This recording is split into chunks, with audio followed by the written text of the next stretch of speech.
Hello, my name is John Brink, and we are on the Brink downtown, the capital of northern BC, Prince George. And it's a beautiful day, a little bit rain, but otherwise a beautiful summer day. It's close to Canada Day. It's about, I believe, the 28th of July, and another 2 days from now it's Canada Day, and so it will be very, very nice. I have a special guest today, Alex Mckenzie. Alex, hello. Welcome to the show. Yeah, thanks for having me, John, man. I'm so excited to be here, dude. Tell me a little bit about your past, your background. Are you from the area here? I am. So I was born and raised in Prince George. Grew up here in College Heights. So I played, grew up here playing hockey. So I played rep hockey all through here, and I think I'm like a third generation pulp miller. Okay. So like my grandpa worked at the pulp mill here, and then my dad worked at the pulp mill, and okay, that's where I ended up. So what did you do then? You were training, you went to school here. Yeah. Then did you take, where did you go from? You did high school, where did you go from there? Yeah, so I went to College Heights Secondary. I graduated in 2006. Okay. And then from there, I remember my parents were like, you're not taking a year off. Yeah. They're like, you're going right to school. And they came and they brought me a bunch of different programs from CNC. And they're from the college here. Yeah, yeah. And they're like, pick these, whatever you want to do. And it was like, I wanted to do power engineering, but I wasn't able to get in that year. So what they did is they're like, I got me into the pulp and paper technologist program. And then they're like, okay, take this. And in the College of New Caledonia? Exactly, yeah. Oh, wow. Yeah, yeah. So I didn't know they had that. Yeah, it's gone now. I think they got rid of it. I think it was the last year. They did it for like 3 years. Okay. And then, yeah, I did that program, graduated, and then basically as soon as I turned 19, I got hired at the pulp mill at PG Pulp. Okay. And then I started working on the pulp machine. As a power engineer? No, just as a pulp and paper technologist. Okay. So I was doing that, and then I worked in that area, because what happened was the pulp mill will pay for you to do your power engineering.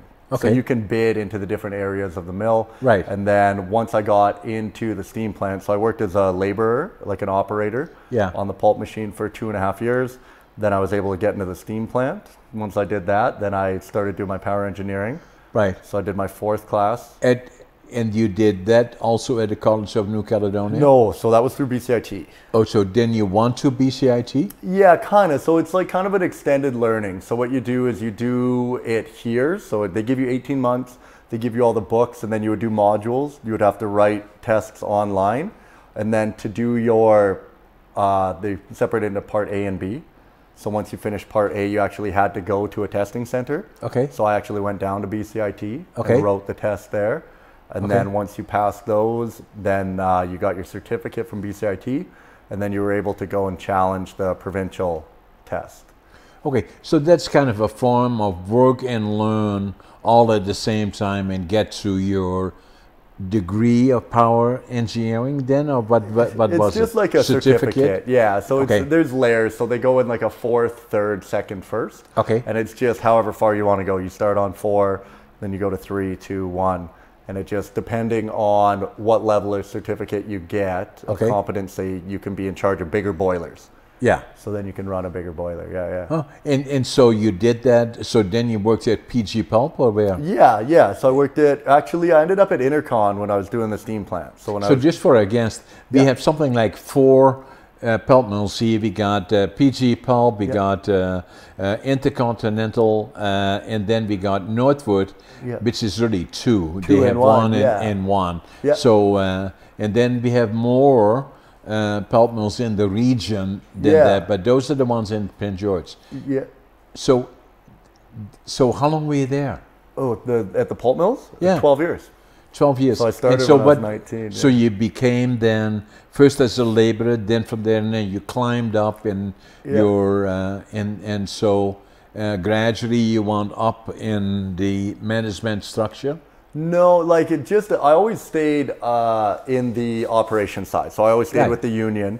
But what it was I found that, you know, it was always the next thing. I was always waiting for the next thing to make myself happy. Like I was like, oh, once I get my power engineering, that's what it'll be, and then I'll be able to, I wanted to move. I really wanted to get to a bigger city. Right. I was hoping to get to Vancouver, is kind of what I always wanted. My family had a place down there that we would go on vacation at. Right. And it was, I loved it, so I wanted to get to a bigger center. And then when I finished my fourth, I realized it was mostly northern Alberta that you were going to be able to go and work. Yeah. And it was always shift work because those boilers never shut down. No, they go 24/7, exactly. Right? So I was like, I don't think I want to be, like, I was 5 years in working nights and I was like, this is killing me, like staying up and going between nights and days. How old were you then? 24, I think. I was 24 years old. It's pretty young, yeah. Yeah. But it was still like, you know, it was only like, there's guys, my dad worked shift work, I think, for, 20 years before. But at the same time, like the position that you were in and the progress that you made, you're a pretty solid job there.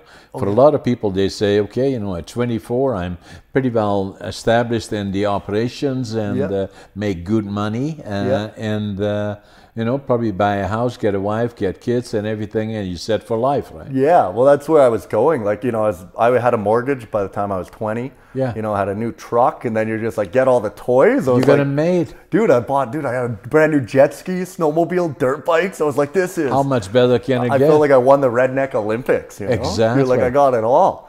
And then what happened? Oh, I was unhappy. I was like, you're just working to pay, it just felt like I was just working to pay bills. And you know what? Honestly, it was pretty fun for a while until things started breaking.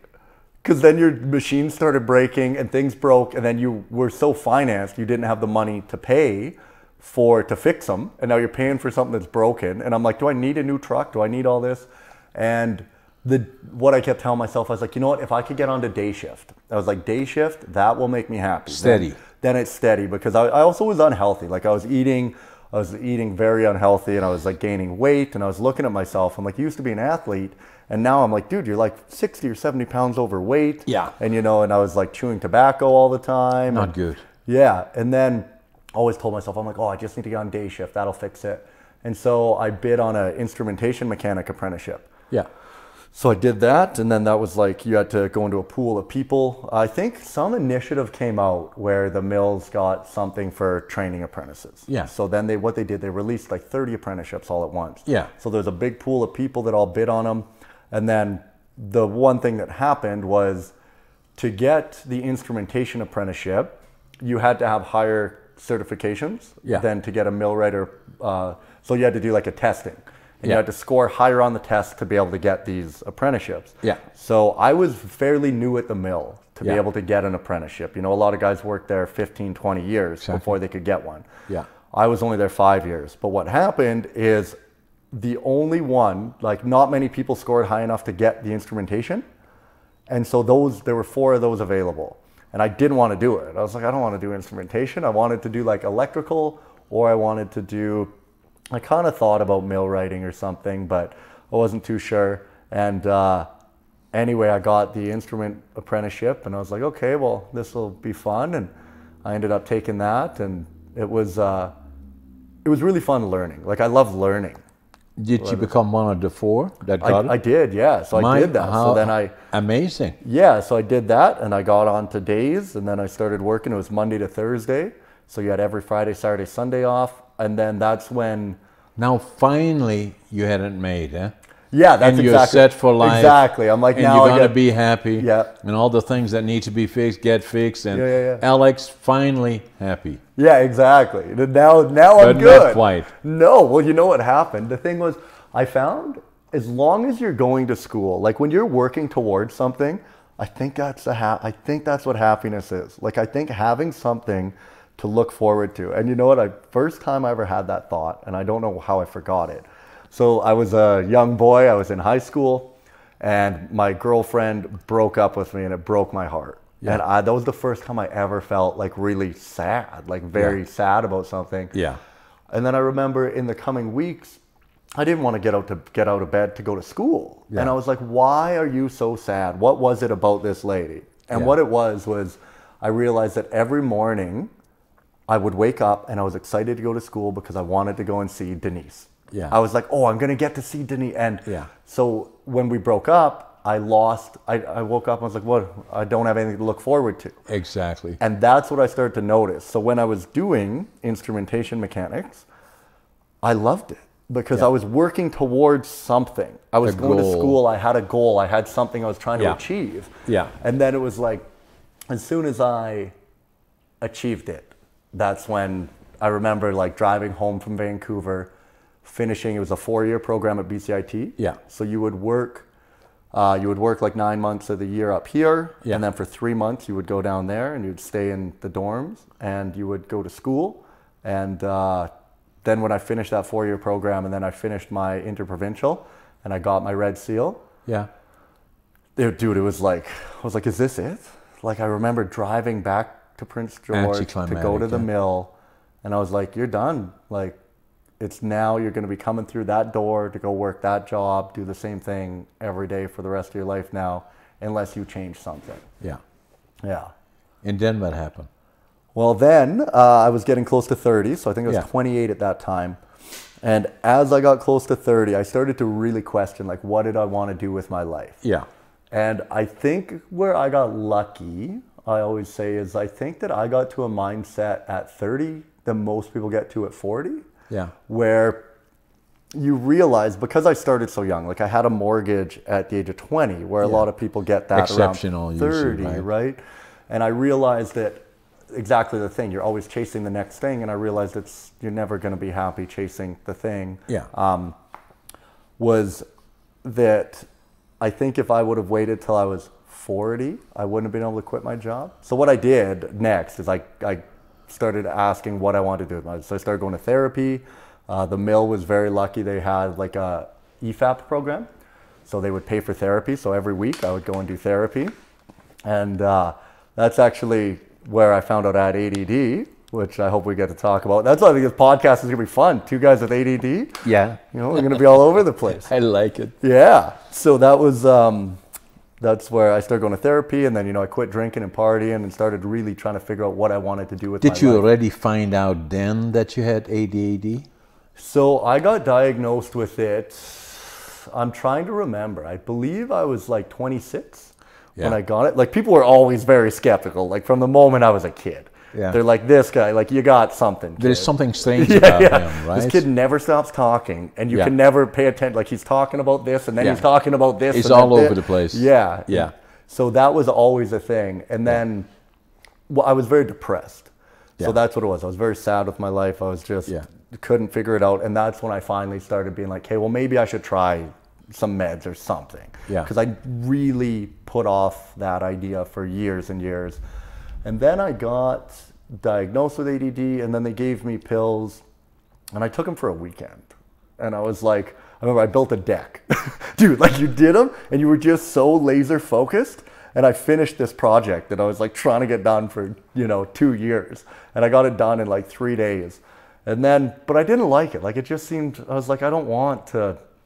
Didn't feel right, right? Yeah, it just any idea that you're going to have to take something for the rest of your life to be a certain, like, it just seemed not natural. Yes, and I didn't, I'm like, dude, there's got to be a better way to do this. Like, if I just like, I'm like, I got to start working out. I was like, maybe start reading some books, like get good sleeps, like watch what you're putting in your body, like nutrition, like I'm like, eat healthy. And I'm like, there's got to be a way. Plus, I think, I don't know, that's where the ideas come from, man. Like, all the ideas seem to come from up there. And it's like, I don't know.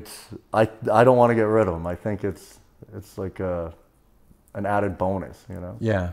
It's just learning how to focus that on to what is productive. Yeah. Right. That's why I always say, I don't think ADD describes a disorder. Like, they say, like, attention deficit. I'm like, no. Yeah. I'm like, it's not that I can't pay attention to things. It's just that it's hard to control what you're paying attention to. Exactly. And you just got to learn to, like, focus on it. Exactly. So now you were still at the pulp mill. That's right. And you were still working on the career. Yes. You had now found a way. You were working days. Yeah. Mainly. You made good money. Yeah. And now you're still thinking, where do I go from here? Because I'm really not all that happy. Yeah. Yeah. So what it was, you know what I think? A lot of it didn't seem challenging enough. Yeah. Like, it didn't, like, even doing instrumentation. And then it was just, one thing that was very bad that I let happen was I let the pulp mill make me think I was lazy. Yeah. Because what happens is they kind of, especially in that environment, it kind of bred a lack of hard work. I don't know if it's through the union or what, or, Yeah. you know, I try not to ever talk bad about the pulp mill because it did give me everything, and I'm very grateful for it. Yeah. And I mean, my dad spent his whole life there. Yeah. And, you know, I've met a lot of amazing people that work out there, and it's very admirable what they do. But I remember when I first started at the mill on the pulp machine, so we used to have to do a thing called repulping. Yeah. So we used to have to take a bale of pulp that was off grade, and you'd have to repulp it. So you would like cut the wires off and put it back to the system, and they'd try remake it. Yeah. Now, minimum was 52 bales a day. You had to Yeah. do 52, it was 48, something like that. And I remember I started doing 250 bales a day.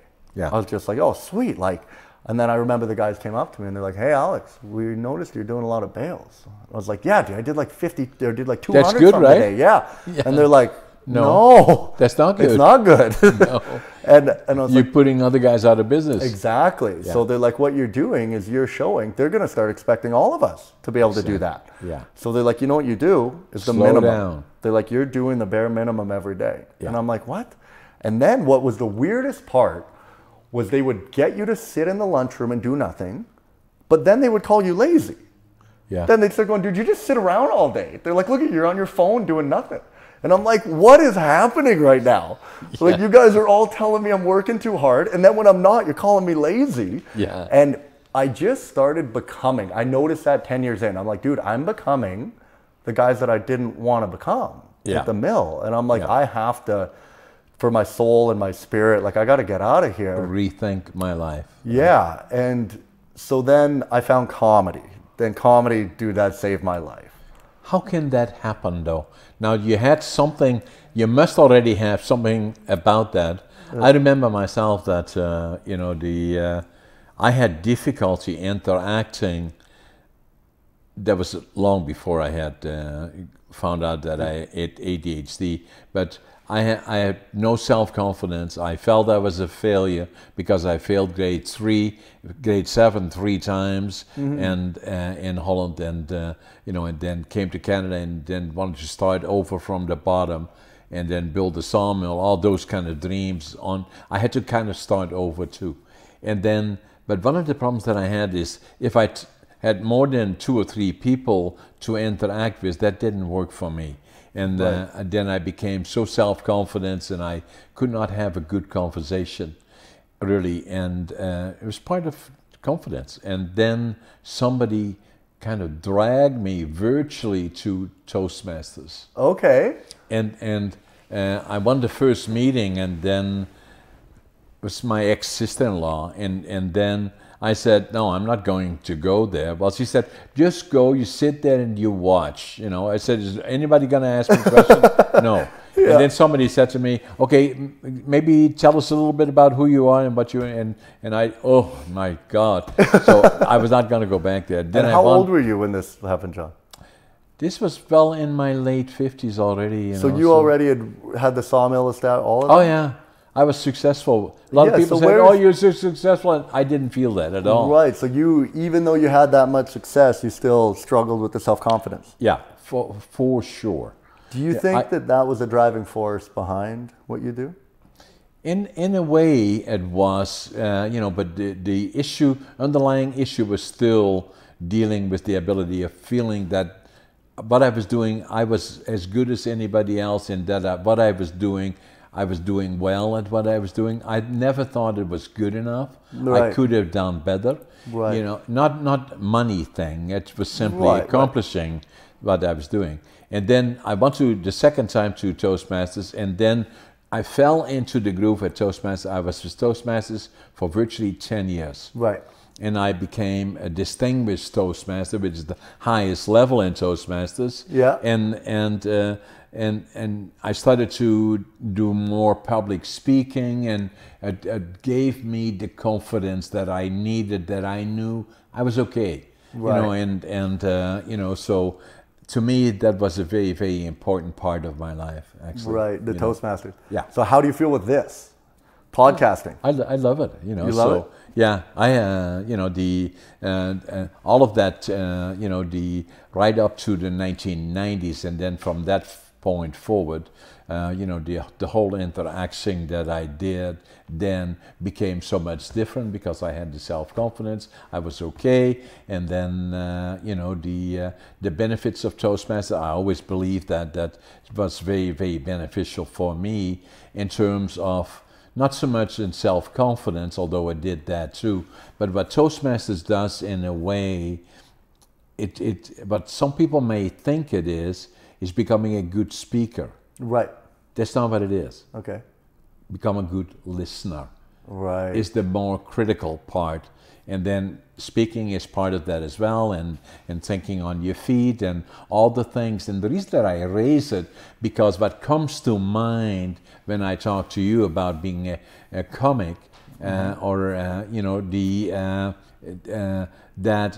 you stand on stage and although you likely have a script in your mind, but you never quite know what will happen, and it draws on you instantly to respond in a way that has to be funny in a way, but at the same time to have that confidence and knowing, I'm sure, at least I believe I'm sure, that once you're there standing on stage and you have all those people, hundreds of them in some cases, sitting in front of you, and you have to perform. Yeah. You cannot freeze. No. You cannot say, I don't know. Well, you can if it is funny. But, so the same is actually with me is what I'm doing now with you. Yeah. Is saying in podcasting, there's always a little bit of anxiety, but not really, because I know I can have the conversation with different people, and I feel comfortable in doing that. Yeah. And but I like to know, from you at the same time that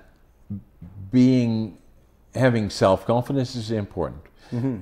Being a good speaker is sometimes more delicate, because the greatest fear that most people have, even more than death, is to have standing on stage and be a speaker or public speaker. Yeah. I have no particular anxiety about that, and I'm probably one of the more active speakers in all kinds of different settings. Oh, totally. And I feel comfortable with that. But in your case, from being the guy that sits in the lunchroom and they say you're lazy, and then you go the other way and you work the way you think you should be working, they say you're working too hard, and then saying, what am I doing here? So, but then making a choice in terms of saying, something, I'm going to be, how do you call it? A comic? A comedian. A comedian. Yeah, or a comic. You can say either way. So that's quite a step. Yeah. So, and then, how do you even start that? And so you must have had something about you that makes you sharp, quick in terms of... well, I think ADD, man. I think that's what keeps the brain. So. I think and that's kind of what I'm driving towards. Yeah, that's the because, thing. But I have that with, being in podcasting situations or in other settings, this morning I had a fairly important meeting with about 6 or 8 different people. I didn't really know them. It's a fairly important meeting, but I know that I will do well in that setting, because things happen fairly quickly in my mind in terms of, kind of... The processor speed, right? You're Yeah. It's like, what I've noticed, what I always kind of give it credit to as well, something that I always was really drawn to is video games. I always really liked video games, and I think it's the amount of stimulation and it's rapid decision making. Yeah. So like I found something, I really like hockey. Yeah. And what it is, it's that rapid decision making. So when you're on the ice and you're playing, it's literally just decision. You're just like, do I pass? Do I shoot? Do I pass? Do I skate? Do I go here? Do I go there? And your brain is constantly taking in information, computing it, and then outputting. And I love it, dude. Like if I get to do that, you're like, idea, ding, ding, ding, ding, and you're just trying to figure it out. And you're good at it. Yeah, well, that's probably why I love it. I don't know how that works, where it's like, are you good at, you probably generally are naturally drawn to things that you excel at. Yeah. I mean, in hockey, I didn't always make the right decisions. That's why you end up with a couple concussions. But that slows the thing down a little too. So how does this all start? Becoming comedy actually... How did you, now you say, okay, I'm going to have to redirect where I'm going. I'm not going to go there, I'm going to go there. What is my passion, which is so critically important, right? Yes. So what I always say, attitude, passion, work ethic, right? What follows? Success, right? And then, so you have the passion. The next book that I'm writing, actually we have started that process. Really? The book ADHD Unlocked will come out 2 weeks from now, I think, on July the 15th. Yeah, I've been following your posts there. I'm excited for it, man. The next one is finding your passion. Especially, precisely what we are talking about, is that for so many young people, but not young people, but also young adults, are searching for where do I go? What do I want to be? What will I want to become? And then the making the right decisions is so critical, because if you don't, there are many people, and we all know them, are out there. They say, you know something? I hate my job. Yes. But I can't quit because, you know, like the mortgage, the kids, and this and that, and you know, what a life to live. I know. Well, that was the thing. Like I saw a lot of people at the mill, and when I started there, the first thing I did was ask people. I was like, hey, if you were my age, what would you do? That was the first thing I asked everyone I worked with. And everyone was like, I wish I bought a house sooner. Because they all were like, dude, I rented for 10 years and just threw that money away. They're like, I wish I bought a house sooner. And then what was some of the other things? I wish I started a savings account sooner. They're like, I wish I did RSPs sooner. So first thing I did, I was like, okay, go and set up an RSP account and like, let's start figuring out how to get a house. And so then I did that right away, like within the first year of working there. But like the people not finding their passion, that I think that's amazing. The work you're doing is great, man. Like helping people. You've, you know, obviously done a lot of work through your life and soul searching and figuring it all out. And for you to be sharing that, like you should be very proud of that. And it's very admirable what you're doing. I have a lot of business questions for you. I don't know if you want me to finish the comedy thing, or if you want me to ask you business stuff. You can do whatever you want to do. I'll quickly do the comedy thing, and then I want to ask you some stuff. Well, I want to know more about the comedy. How did you get on the saying, okay, well, this is what I'm going to do. Okay, you know, stay with me, Alex, because I'm going to be a comic, and so where is the stage? It literally started just like this. So my buddy kept bugging me. He goes, we got to start a podcast, dude. He's like, we have to start a podcast. They're so cool. And this was like probably 9 years ago, you know, like they weren't that big yet. And like, you know, I think he just listened to a lot of Joe Rogan, and he really was like, oh, let's do this. This is cool. Let's do a podcast. Because he always wanted to talk about, and it was very good. It was like talk about the bigger questions in life, or ideas, or that type of stuff. And so we started a podcast. We called it Address This Mess, which, and we would talk a lot about like world issues or political and that type of stuff. And what ended up happening is we wanted to look bigger than we were. So we went on Twitter, and I bought us like 40,000 fake followers that were just robots to make our account look bigger.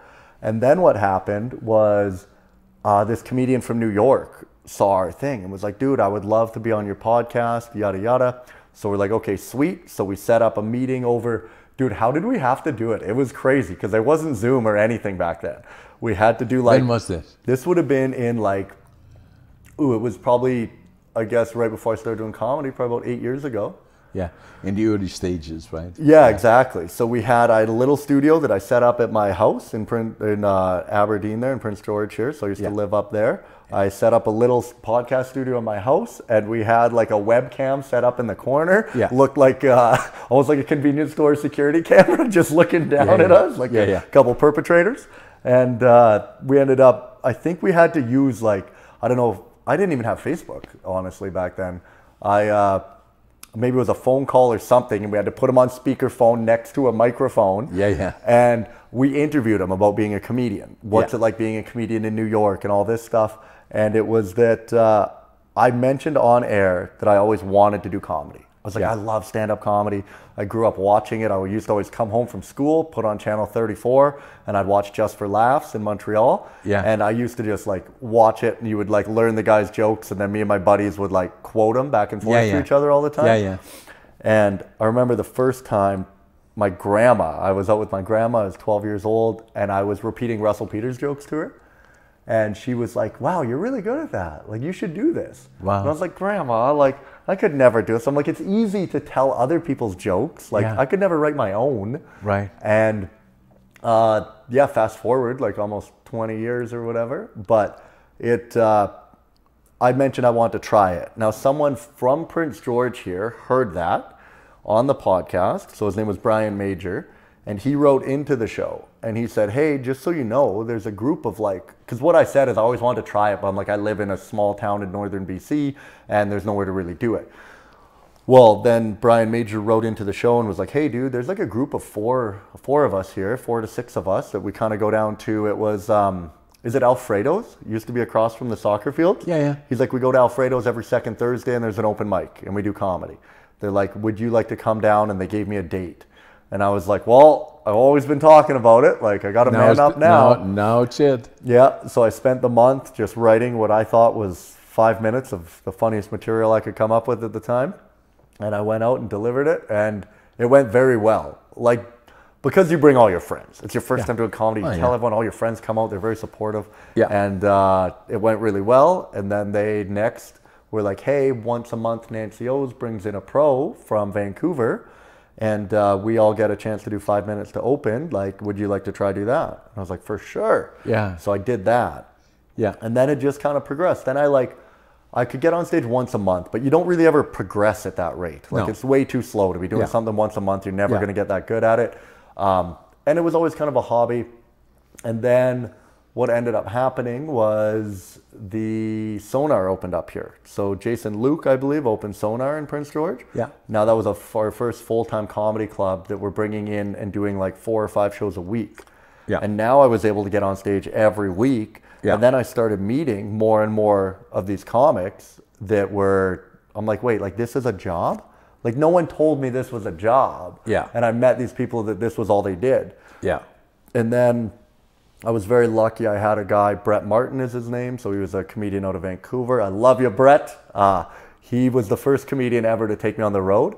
So he came up here, watched me, and he was the first guy. He's like, dude, you're really funny. He's like, you could do this for a living for sure. Yeah. And he was like, what are you doing tomorrow night? And I was like, oh, nothing, man. He's like, well, I'll tell you what. He's like, I'm doing a show in Kamloops. I want you to come and open for me. Yeah. And I was like, I'm there for sure. So got in my truck. Is that tomorrow? That was tomorrow. No, so yeah. How about material? Oh, well, I just had my same material you do here. So I had 5 minutes. Yeah. And I was like, I'll go down there and I'll do that. Yeah. And it was a real litmus test because when you're here, you're always performing in front of people you know. Like I grew up in the community. You always know someone at a show or some people. And generally, for the most part, people are rooting for you. They're like, go Alex, like good job. You kind of focus on that guy because he's supportive, right? Yeah, so, exactly. Yeah. So and like then, they're going to laugh, which makes it easier for other people to laugh. And then everyone kind of joins in. However, then you go on the road and you're like, nobody here knows you at all. No. And you have no support. No. How does your material hold up? Yeah.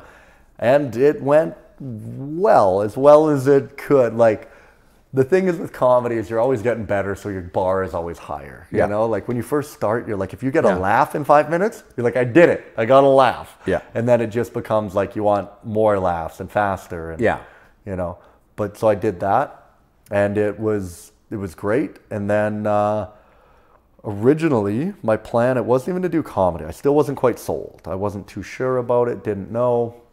And then I was just so depressed and upset with life that I thought that I got to a point where I was like, this is never going to change. Like I was complaining. Before I used to think that we needed like social reform. Yeah. I was like, the government needs to do this and this and this. And I was screaming about everything that was wrong in the world that needed to change. Yeah. And then I eventually realized, I'm like, dude, you can do this your whole life. Yeah. Or you can take control of your life and make a change now. Exactly. So then I was like, you know what? I'm quitting my job. I'm selling my house and everything. And my original plan, so I started an experiment called Life. And that was, because I think I chose that name because I'm like, I think life's an experiment and the solution I'm looking for is my happiness. And originally I was like, I'm just going to buy a camper van with me and my dog Finley. Yeah. And we're going to drive to Central America. Yeah. And I'm going to go live on a beach and rent surfboards. Yeah. And that was it. And I was like, and I'll film the whole thing. And I'm like, I'll try and make a vlog out of it and see if I can make some money that way and find that. And And then what happened is I went to list my house for sale, and this was in July. And I had a realtor coming on the Monday. How long ago was that? So that was 2019, no, 2018. Yeah. 2018. I was like, I'm 4 done. years ago. Yeah. And I was like, I'm not doing another winter here. I can't do it. Yeah. And I'm like, I'm selling everything and I'm getting out of here. The Sunday, I went to go check through my house, make sure everything was ready for the realtor to come look on Monday. Go in the basement, and all you can hear is running water. It flooded. Yes. So my water main burst under the house, like between, like, so I shut the water main off, and you're like, it didn't stop. No. And I'm like, oh no. Came from under there. Yeah. So then I had to phone the city. They had to dig up the front lawn, and here I was defeated. I remember going to my mom in tears, like at the house crying. I'm like, I am never going to get out of here. Yeah. I'm like, because now I'm like, I can't sell the house. I can't do anything. So I'm stuck here. And I was so deflated. But then, you know, later, like, I think this has become something I've learned through business I want to talk to you about, is it seems to be like, learn to embrace failure and embrace upsets. Like, it seems like those are the things. If you can find a way to fail as fast as possible or be wrong as fast as possible. Right. I like that saying. What do they say? They say if there's like two hills and you don't know which one to attack, yeah, they like just pick one and start going. And as soon as you realize it's the wrong one, turn around and come back and go the other way. Exactly. So it's like, rather than sit there like, which one do you do? Yeah, like, exactly. So when that happened, I was like, this is catastrophic. I was so defeated. But then again, it turned out to be the best thing possible, because what happened was, I was like, okay, let's think of the good here. It's an insurance claim. You're going to get the basement all redone. So you're going to have a brand new basement to sell the house, which is going to add way more value to it now that you're selling it. And the issue, I'm like, okay, now you got to stay in Prince George another year while these repairs get done, because it's going to take months. But I was like, that's okay. I'll play hockey for one more year, because I played senior men's. Yeah. So it's kind of like after junior hockey, if you still want to play competitive, but you're not good enough to go pro, you can play senior. So I played for the Quesnel Kangaroos. Yeah. And what ended up happening, I showed up at training camp in August, and I was just way too fat and unhealthy, and I got cut. Yeah. So now I was really sad, because I was like, now I'm stuck in the north, and I'm not playing hockey, and I'm stuck here, and all of this. Yeah. But what ended up happening out of that was, I always told myself, I said, play hockey as long as you can, because you can only play hockey at that level for so long. 4 hours. And then I'm like, when it's done, I'm like, do comedy. Yeah. Because comedy you can do, you know. It always was in your mind, right? Yeah. Well, it was just like, you could always do this thing. There's no age limit. There's no anything. You can do it, you know, in a wheelchair. You don't need to be any physical health type of thing. So I was like, let's do that. And then what ended up happening was I just emailed every headliner I knew and said, hey, we kind of want to start taking this comedy thing serious. If you have any gigs, I would love to open for you. I was like, I don't care if it costs me money. I'm like, I will fly myself to Edmonton to get to open for you to lose $200. Like, you know, I don't care. I just want to learn the ropes and how to do it. And I was very lucky, and I found a mentor in Simon King. So he is a stand-up comedian in Canada. What's his name? Simon King. Okay. So he's been doing stand-up for almost 22 years or something. From where? He's from Vancouver. Okay. And he was amazing. So he's like, Alex, if you're serious about this and you'll work hard, he's like, I'll teach you everything I know. Yeah. And so I started mentoring under him. He started teaching me how to do bookings. Like, I was like, how do you get a show booked? How do you get on the road? How does this all work? And he showed me everything. And I basically became his booking agent, where I would phone these bars and be like, hi, my name's Alex Mckenzie. I'm representing Simon King. We would love the opportunity to come and put an event on at your venue. Would you be interested in hosting us? Yeah. And I started working that out. And you learned pretty quick. You were like, dude, if you can get 50 people into a bar to give you 20 bucks, I'm like, that's $1,000. Exactly. So I was like, hang on. I'm like, so at the mill, I'm like, I'm making like $4,200 a month after tax. I'm like, if I can sell like, say, 6 of these shows a month, I can be making what I'm making at the mill. Yeah. And doing something I love, like telling jokes. Exactly. And I'm like, that's not even that hard. That's not work. Exactly. So I'm like, let's figure this out. Yeah. So immediately the comedy thing was like, okay, even if I can't get funny enough to do it, I can see the business model here. Yeah. And I'm like, let's figure this out. Yeah. So then the plan quickly changed to like, let's not go to Central America. Let's not live in a camper van. Let's get an RV, something a little bigger that we can live in full time. Yeah. And let's start doing the comedy thing. Yeah. And then it came out like over the winter, I spent that whole 8 months really learning how to do it. Yeah. And then got the house all ready, and going to list the house for sale. Simon brought me on a tour in March, and it was my first time doing a full tour. So I flew to Edmonton, met him there, and we did it was Edmonton, and then we did like Edmonton, Calgary, not Lethbridge, somewhere Tabor, I think. There's a bunch of places. We did a 5-show tour. I took a couple weeks off from work to go do it. And I was like, that was the funnest time of my life. Wow. And I remember going back to the mill on Monday, and I was trying to figure out, I was like, hey, here's the thing, Alex. You have to sell your house and all this before you quit your job. You can't quit your job first. No. Make sure the house is sold and you have everything in order. Yeah. And I got back on Monday after that tour, and I was sitting there at 7 o'clock in the morning and turned to 8 o'clock, and I was like, I'm not doing this anymore. I'm like, I'm done. Yeah. And I remember I walked up to HR, and I was like, hey, I want to quit. And they're like, are you crazy? Well, you know what the funniest thing was, John, is it was April Fool's Day. Yeah. And I didn't know that. It was April 1st. Yeah. So they're like, oh, you're such a comedian, funny, Alex. Yeah, you're so funny. Yeah. And I was like, no, I want. And they're like, oh, you're serious. And I was like, well, not today. Whatever. When can I quit? When is it okay? 2 weeks? What do you want? And so we decided it would be best if I waited till May, because you got your vacation. Yeah. And then I remember it was came around to May 1st. And then I put in 2 weeks of vacation. So my official ending date was May 15th or something. And what year are we now? 2019. Yeah. So 2019. Now I had quit my job. My house hadn't sold yet. No. And I bought an RV, which... Yeah. Were you happy with the house? With the... house, what happened to the basement, and you got it all fixed up? Well, that was the thing, yeah. So when it came back, it was Rive Renovations. I'll give them a shout out. They did a beautiful job fixing it all up for me, and it was amazing. And they... I was so happy. So I got that, and then I got Denise Dunn to list it, and they put it up, and I was like, okay, 350 best case scenario. Yeah. I was like, the market was coming up, right? Yeah. Yeah. 310, I was like, 310 I'll take was the lowest. Yeah. And then I was like, 330 is ideal, and 350 best case scenario. And I'm like, I need this thing gone by the end of May, because I had a show booked in Penticton on June 7th. Yeah. And I'm like, I have to leave in the RV, and I want it all done. Yeah. Quit my job.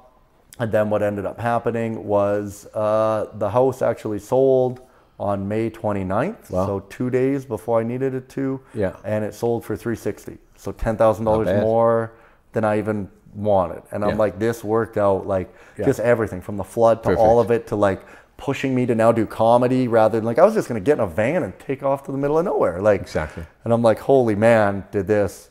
And it's that was one of my first times to really learn to this seems really bad in the moment, but embrace it, because this is probably going to be the best thing that happened when you look back in years. And that's what I wanted to talk to you about with your with business. It's very admirable what you do, John. You have gone through. I read your book, Against All Odds. There, man. And it's it's that archetype where it's you seem to come up against adversity, and when you're talking about you owned the hotel. Yeah. What's it like? Yeah. And when you're coming to the end of that, and you're having to give up on that. Yeah. What is that like? That was very unnatural for me, because I never give up, right? So I'd never give up. And what had happened in Watson Lake is that, I became a manager of Watson Lake Lumber, stayed in the motel, and this is entrepreneurial me. The lady that owned the motel, the motel was called Jack and Mac. Yeah. Mac was the lady that had the motel. And Jack died the year before because he had a habit of sitting on the bar all day long and drank too much, and one day he fell off the bar. And he was gone. And then Mac didn't have good memories of that, and she wanted to get out.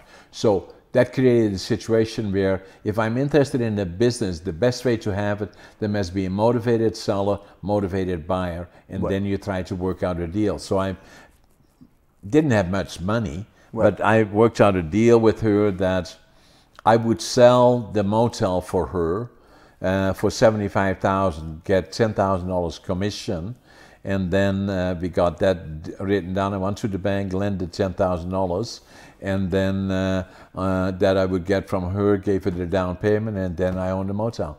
Yeah, and that is creative financing. That's what it is. And then I make everything bigger what I have. Then there was a small bar that seated about a lounge, seated about 25 people. I built it up to about 150. Yeah. And because there was nothing going on in Watson Lake. Lots of people that had lots of money. Men in particular that came from the camps, the mining companies all around. And, you know, so the only thing that was to do is go to the bar and drink. Right. And I created a cabaret. We brought in music from all over the place. And it was the most popular bar. But it was a tough place because, you know, during the time that I had it, you know, I had it for about 5 years. I had, the last year, I had 2 knives pulled on me. I read that. Two handguns and 1 .30-06. Oh my God. And my first daughter, Nikki, was born in 1972. And I knew I would not survive there. So, you know, physically. And, you know, so I didn't drink myself, but, you know, it's such a tough place to work at. Right. So I had difficulty selling it. So I gave it all away for $1. That's what I read. Everything. Mm-hmm. And, you know, and then I went back to Prince George, started driving forklift truck. So were you... Did I get it right? At one point you were running a mill, but then you ended up having to go back and work at one? Is that right? Or yeah, like, so this is the point, right? Like you were managing that one and then now you're back at a forklift. Yeah, I was, you know, here in Prince George. I started as cleanup man, lumber pilot, blah, blah, blah, all the other kind of things. And then there was a mill here, Netherlands Overseas, one of the bigger mills, no relationship to me. You know, I started as cleanup man and then within a year and a half I was superintendent. Right. But that didn't go fast enough for me because I wanted to own a mill. Yes. And then there was an ownership opportunity in Watson Lake where the people that had it were not very good at running it, and they promised me 1/3 of ownership, you know, within 5 years if I would manage it for them. Right. And so I went to Watson Lake. Yeah. Coldest place in Canada.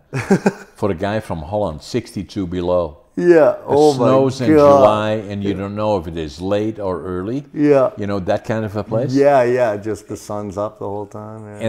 And in an event, you know, so the people that had the mill were not as motivated as I was in terms of building it up. And then there's things with the motel. I gave everything away and started over anew.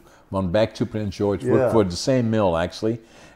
Initially driving forklift truck for a month or two. Then they had a problem in their accounting department. I became a cost accountant. Very quickly I was sales manager. Yeah. And then in 1975 I wrote a business plan for Brink Forest Products.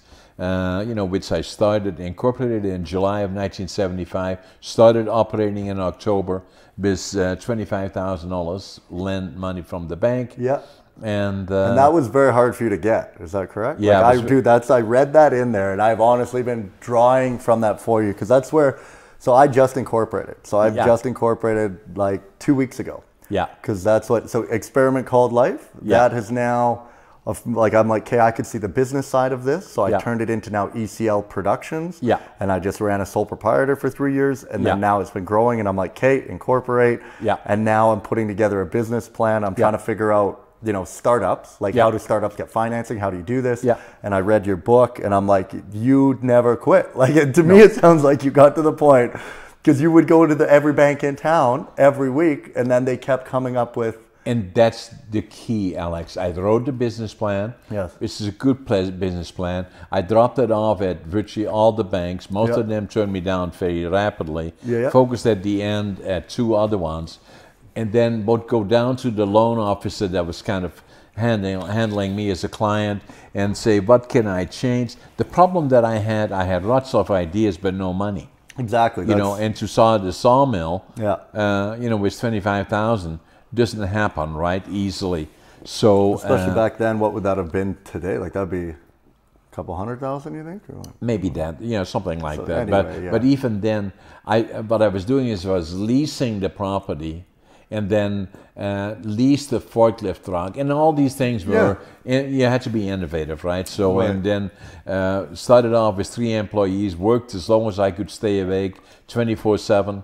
And did everything, run the forklift trucks, repair the machines, go to the bank, find money, and at the same time sell lumber, buy lumber.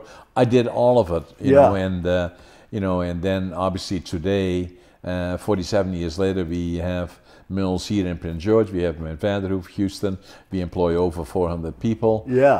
And we plan to double in size in the next 4 years, so. That's amazing. And that is just the lumber side. Then we also do warehousing and logistics as another silo, and the other silo is real estate, residential, commercial, and industrial.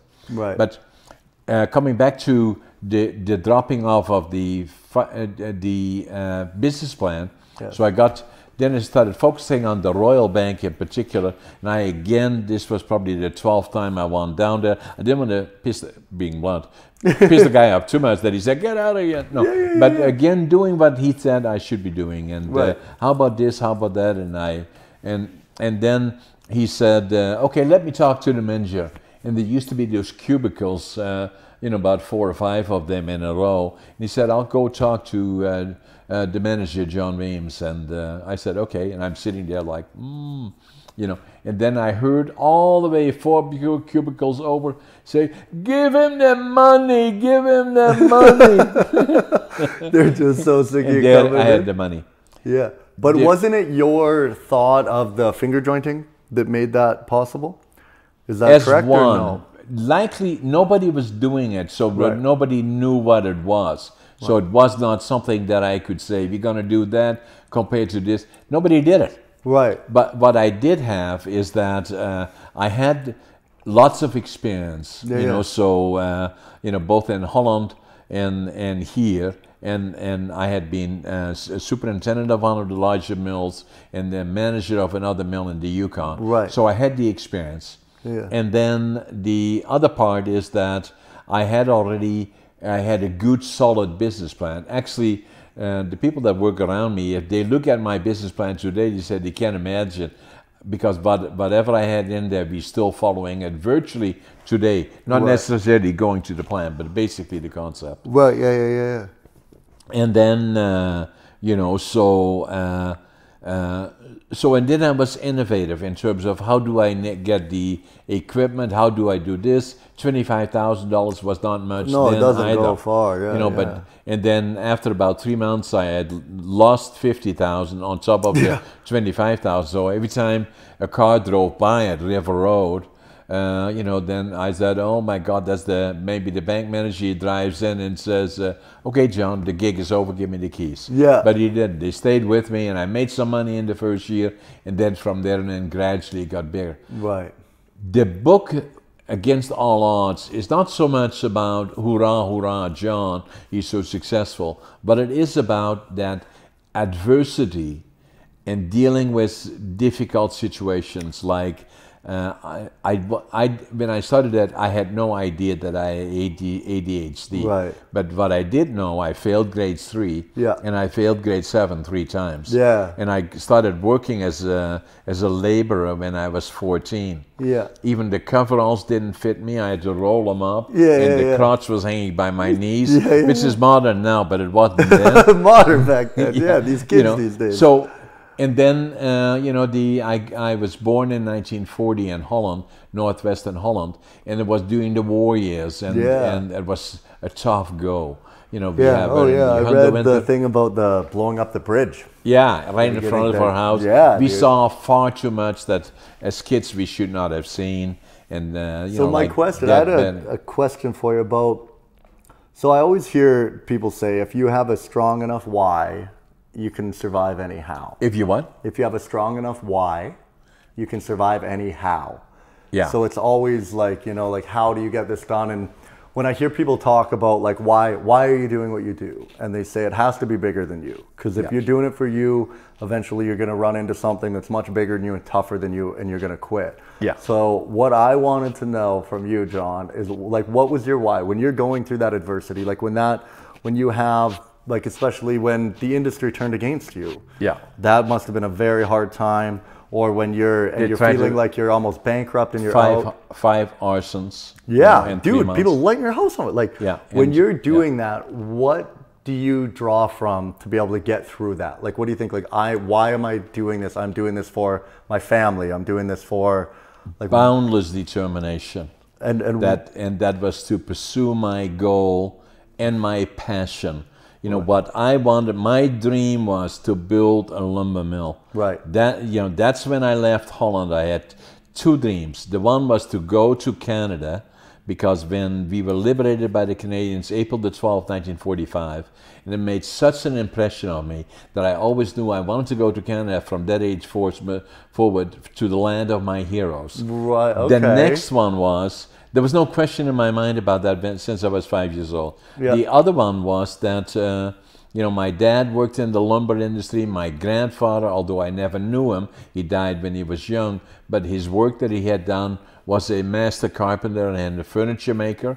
And, and I always knew I wanted to go into the lumber. Yeah. And, and then the other part is, because I failed grade 3 and then failed grade 7 3 times, I felt I was a failure. Right. And then we didn't know about ADHD. And when, after the third time failing grade 7, the challenge was, should we send them to the mentally challenged school, or do we get them a job? Well, fortunately, they got me a job. And then, when it came to making the decision to leave, I was going to leave when I was 17, but I was drafted into the Dutch Air Force. Yeah. Wanted to be a pilot, but it didn't happen. I ended up in Special Forces. Can you believe it? In any event, that was good training anyway. And then worked again for the largest importer of Western Europe, West William Pond, between 21 and 24, and came from the bottom in their auditing department right to a senior level in the auditing side. But even then, every time somebody introduced me, meet the son of Brink, my dad, that was one of their managers. Right. And I wanted to do it on my own. Then I made up my mind I was going to leave to go to Canada, to British Columbia. That's where the lumber is. I'm going to leave and take $150 Canadian, and then couldn't speak the language, didn't know. Dude, I read that. You're in Vancouver trying to figure it out. Yeah, and then talked to a German fellow in the immigration department who I told I could speak German, and who I explained to, I wanted to build a lumber mill. And he said, Prince George. Yeah, right away. You got to go to Prince George. Yeah. They're building pulp mills and sawmills, and so that's where I went. And then when I came off the bus here, about 2 blocks away from us here, I had in my pocket $25.47. Yeah. And a suitcase with 3 books, a set of clothes, and that's all I had with me. And then and then I had to find a job, and then I became a lumber pilot. That's how it all started, a cleaner man lumber pilot, and then gradually accelerated in one of the companies that I worked for here. Yeah, that's awesome. So it was always, I guess, so when you're going through a hard time and you're sitting there trying to figure out what to do, you would just draw from being wanting that vision, like that, not giving up on. But why? So I guess why did you want the lumber mill? Was because Canada was your hero. And then you see, I wanted to go someplace, Alex, that somebody didn't ask me, okay, show me all your diplomas. Right. Nobody has ever asked me that here. Right. So that if I failed grade 7, I was ashamed of it, right? Right. In grade 3, so nobody knew about ADHD. So I guess it would be like would you say like a new beginning. Right. I had to prove to myself that, yes, I can do that. Right, so you wanted to prove your self-worth to yourself. Absolutely. I wanted to start with 150 when I left Holland. By the time I had $25.47, I knew I was going to build a lumber mill. Yeah, It's not if, but when. When, yeah. And I was in a hurry. Yeah. You know, so that's how I ended up in Watson Lake, virtually within 2 years. Yeah. And being a manager of a mill. You know? Yeah. Yeah. That's amazing. That's yeah, I think that's the drive you need. You got to figure out, like, that's, I don't know, I always think of, you know, I want to give my family everything, you know, like whenever I just think about it and I'm like, okay, I want to buy my mom a bunch of stuff, you know, and make it so that they never have to worry about money ever again, and my niece and nephew. That's all good stuff. When you're struggling, you're like, I always think of my family, because the thing is, I don't really care for it. You're like, I love what I do, like what I'm doing now. You're like, I just want to do it on a bigger scale. Well, that's the underlying issue. Is that's why I want to write a book about finding your passion, because it's so critically important that you have that, because then what I usually do in the mornings, I usually get up at 5:30 in the mornings and I'm in a hurry, you know, I want to go to work. And then the other thing that I always do when I get up, I always make my bed. Dude. And I always, just before I walk out of my bedroom, I kind of look back and kind of straighten it out. Maybe there's my Army or my Air Force time, but I always do that. No, but I enjoy going to work. Yeah. Same, even when things are a challenge. That's what I always say to people now. People ask me if it was worth it, and I say, like, it honestly, I feel like I'm on drugs all day long. Because I wake up, from the moment I wake up, I'm energized. You're like, let's go. And same thing. I'm very... I do too. Everything has to be squared. You probably didn't see my phone's probably squared up over there with that in my backpack with my sunglasses. Everything I do, I'm like, everything has its little spot with its stuff. Yeah, I do the same thing. And then I get to my computer and I'm like, let's write. And I set very strict time, like 15 minutes, where I'm like, you're just writing and you're nothing else. And then I go from there, I go into 15 minutes of joke writing. And then I prioritize, like, okay, now this is business time. And I go to the gym and then I come back, this is business time. And then after dinner, it's like, now this is comedy time. And then you're like, get to bed. And I'm excited to get to fall asleep, because I'm like, dude, tomorrow I can wake up and let's go. Like, and I do the same thing. Yeah. You know, so the, and then, you know, discovering ADHD to me was a whole new experience. You know, I was diagnosed, you know, I first found out when I found a book in the bookstore here, and I opened it. I don't read too many books, and when I saw it, driven to distraction, I said, that's me. You know, and I wrote it in the book in Dutch, actually. You know, and then... Well, I see you're on TikTok now. Is that terrifying for you? You're like, you could just get stuck in that rabbit hole, or what? Or did you get out of there quick? I don't know, you know, I don't do much on TikTok. Other people do it for me. I can't, I sometimes can't even find it myself. I say, where am I? You said, well, you're very popular, apparently. I said, well, I don't know. That's so funny, John. That, what was it that was good? Oh, it's cool. You having a podcast. That's so cool. I got a buddy, he's a comedian. He's very funny, Dan Duvall. And he's like, you know, he's like, my mom, she's 80 years old and she has a podcast. He's like, how cool is that? The only thing is, to listen to it, you have to have the password to my voicemail. So that makes it very limited. Yeah, so he's just talking about how his mom always phones and then just leaves these long messages. You're like, it's so funny. But you're actually 80 and have a podcast. Like, you're very, dude, you're still going after it. Well in years. What keeps you going?